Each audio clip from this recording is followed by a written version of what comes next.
It turned out that I had a very rare susceptibility to hypnosis that I didn't know about. I felt something change in me. I felt something controlling me. I remember seeing this dark cloaked image with a bony finger, and he had my parents in a dome, and he said, "You'll never see your parents again." And I remember at one point waking up and noticing that the streetlights were his eyes.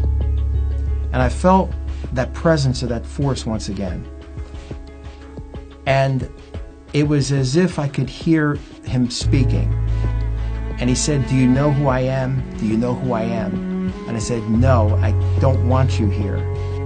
And it was as if a veil pulled back, and that fiery face that tormented me when I was a child, that I saw and haunted me in my dreams and all of those things, was there. It was coming back again from when I was 3.5 years old or 4 years old. And I said, "I'll kill you." In the meantime, my mom had called the police. They came in.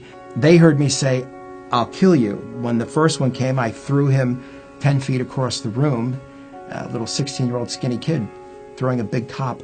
So they knew something was up. I didn't know where the power came from, but it was something that definitely got their attention. And they took me to the hospital, and they were trying to figure out what it was. It was so unusual and so different. They had never seen anything like that. We were in synagogue on Friday nights and on Saturday mornings, and it was always a part of our life. We were helping to meet the minyan for the Mincha Marav service, and it was wonderful. And all I wanted to do was do something that would please God.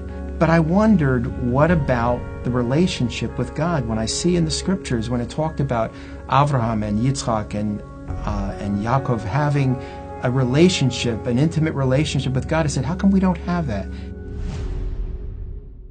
In my freshman year of college, I was living off campus. I was keeping kosher, I wore my yarmulke, I was doing all these things. I was with my roommate. We had some things that happened that were very unusual and made me feel very under pressure. I felt the presence of that force again that I hadn't experienced since high school, and I thought that was all done, and I got really nervous. And in that moment, I found myself quietly asking God, what am I doing here? What am I doing here? And then it came up in that process, the issue with my roommate about Jesus. And I thought, oh, gosh, it's a setup. This is crazy.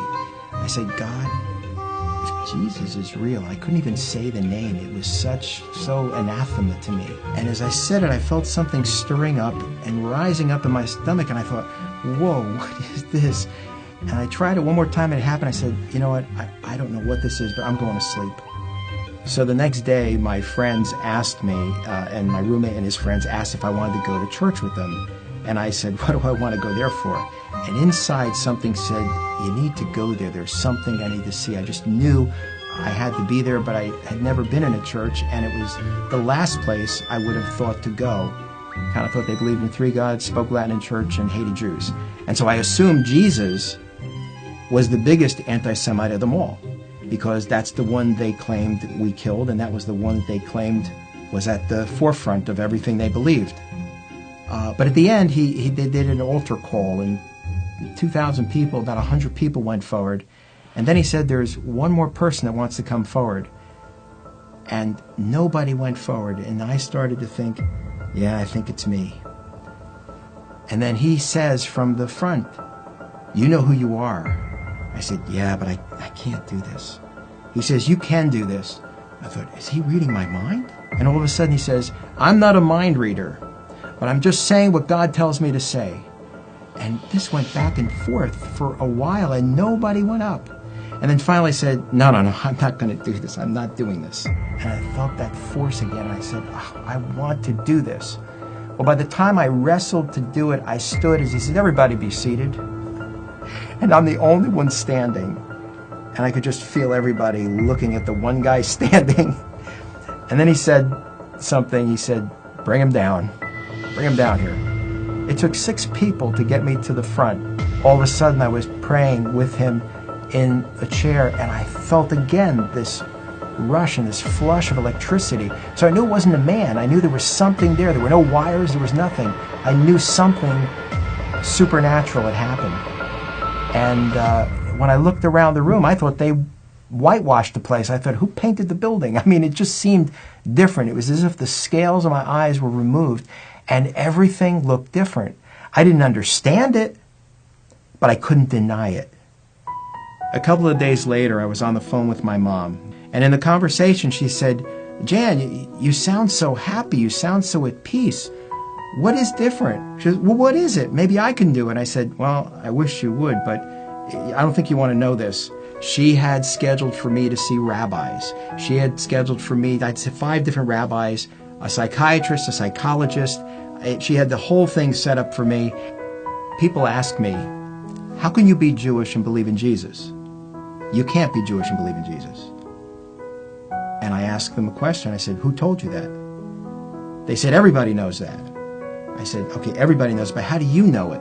Have you ever studied it? No. Have you ever looked at it? No. Have you ever evaluated to challenge it? No.